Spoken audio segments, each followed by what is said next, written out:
Fun. How are we doing, Lauren? Doing so good. I just got done with 60 minutes of bike. I'm nice and sweaty. Yeah, doing good. Which is important when it's as cold as it is right now. Yeah, I mean, literally yesterday it was so sunny, and then I was walking outside to get some food across the street, and it was snowing or like snowing/raining, and the weather was so bad I had my jacket up.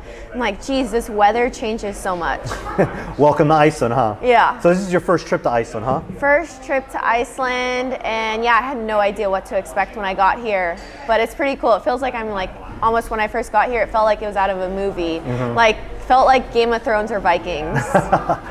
So why you're in Iceland is because you're going team this year. Annie's putting together a team, and you're the other female member of that. Talk about how that process happened. She reached out to you, obviously, right? Annie sent me an Instagram message, and that's kind of how it all started. First, she asked me to do a team at Wadapalooza, and I told her I just wasn't ready since I just had elbow surgery, and I just told her, I was like, hey, January's too soon. I don't think I could do team with you. And then she was like, well, there might be other opportunities to do team. And I was like, what does that mean? And then she sent me another text message or a message like 2 days later and was like, hey, do you want to do a team for the CrossFit Games? And I'm like, is she serious right now? She just like Instagram DM'd me this. And then I was like, hey, I think we need to hop on a call. And then we ended up hopping on a call, and she was serious. She asked me to do team, and then the rest was history.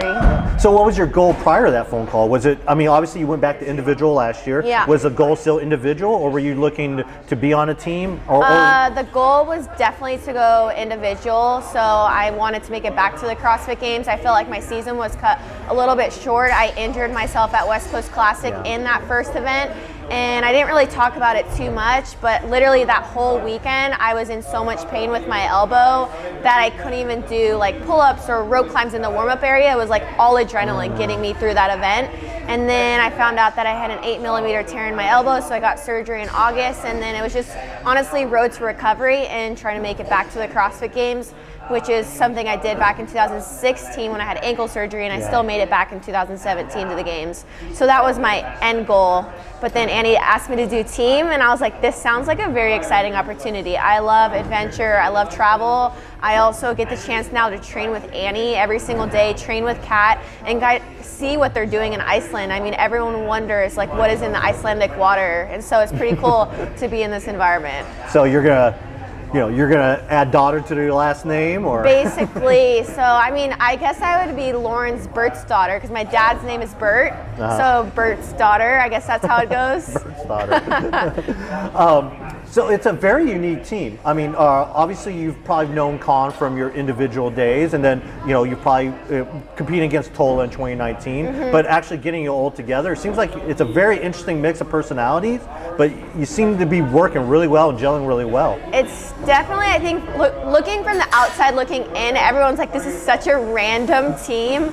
But honestly, we all mesh together so well. Con's personality and what he brings to the team, like he just brings that fun energy, and same with Tola, and the guys just get along so well.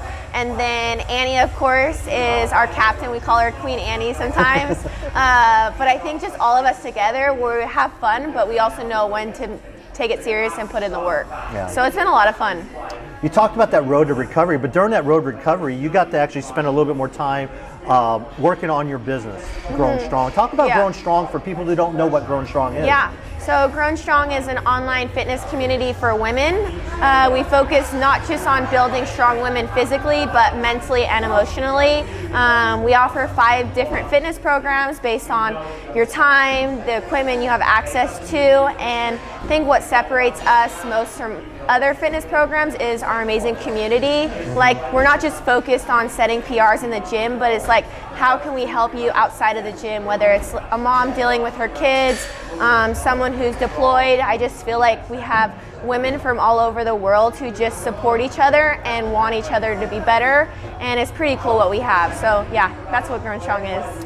One thing I noticed here was kind of your own signature little device you had. So talk about, you came out with a basic GrownStrong timer. Yeah. And how it's actually, GS Go Timer and GrownStrong are 2 different companies, but it is GS Go stands for GrownStrong Go Timer, but they are 2 separate things, and that's actually something Rasmus has been working on. he literally has a notebook of things he wants to like invent, and this was one of the things he's been working on for like 3 years. And we just came out with it last year, and then now we came out with an updated version of this timer, and we're super excited about it because, I mean, you can use it in the gym, you can use it while you travel. I feel like so many people are on the go, and it's so much easier than having your phone and getting that annoying text message or a call, and you're like, shoot, I was in the middle of a workout, and that just messed up my workout. So yeah, it's pretty cool what we have. My favorite feature of that is the magnetic bat. So you can put it to a rig. It's really cool. Rasmus, and you obviously put a lot of thought into this, and it's pretty cool. Yeah. Pretty cool. Thank you.